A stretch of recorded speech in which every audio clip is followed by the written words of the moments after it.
Hello everybody. In this video we are going to review how to visualize some EPW data using Ladybug. We will open up Rhino and Grasshopper, as well as open up the Grasshopper definition Ladybug 3D charts. Be sure that your Rhino units are set to feet. If they are not, you can right-click on the Rhino unit, select Unit Settings, and from this drop-down menu, select feet. This is important because in order for our visualizations to look the same, the Rhino units need to be the same. Next, I'm going to maximize the top viewport by double-clicking on that viewport's name.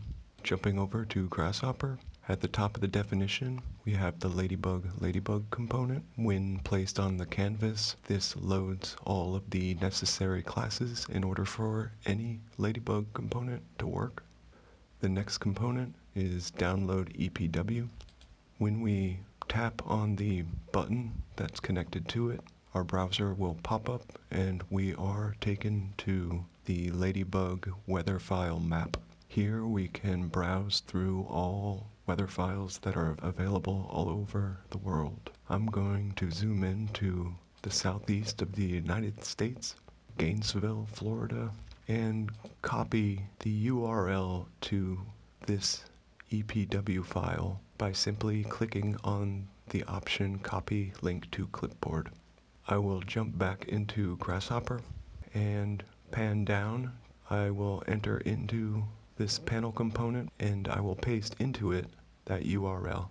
The EPW weather data is now streaming into our Grasshopper definition, and you should see some charts generated in the Rhino viewport. Along the x-axis are the months of the year, and along the y-axis are the hours in the day. Each column in these graphs represent one day.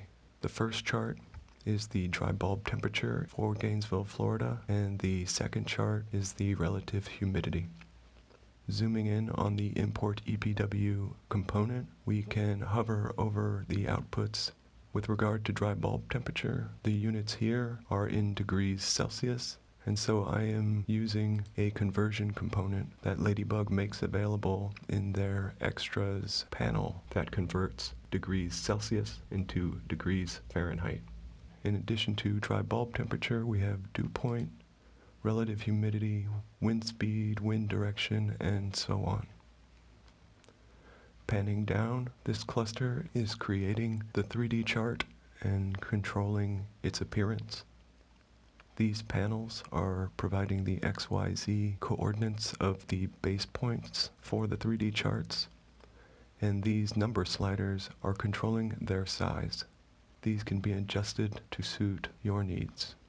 Panning to the left, we have a component that is controlling many aspects of the charts that are being generated.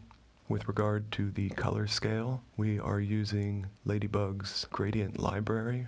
This component makes available to us a selection of color scales. We can preview those options by hovering over the input of that gradient library component. We can simply select using a number slider.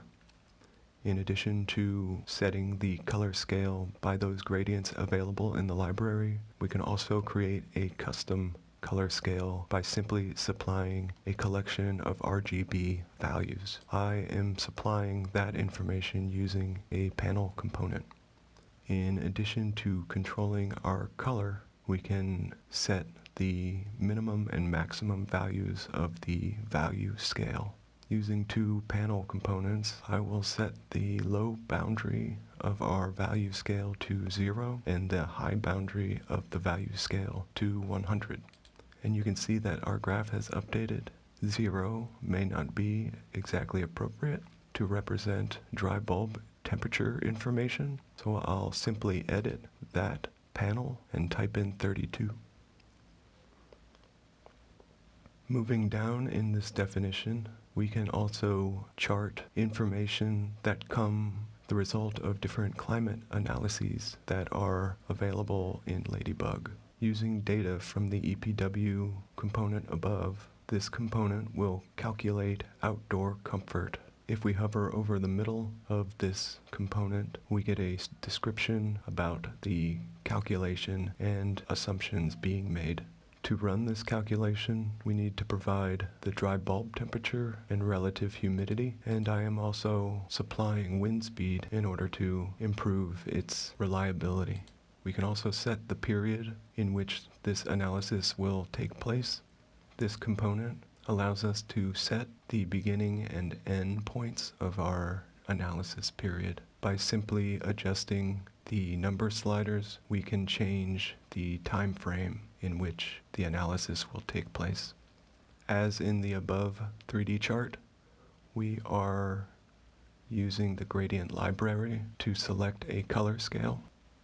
To run this analysis, we simply set this boolean to true. When the analysis is complete, a third chart will appear in the Rhino scene.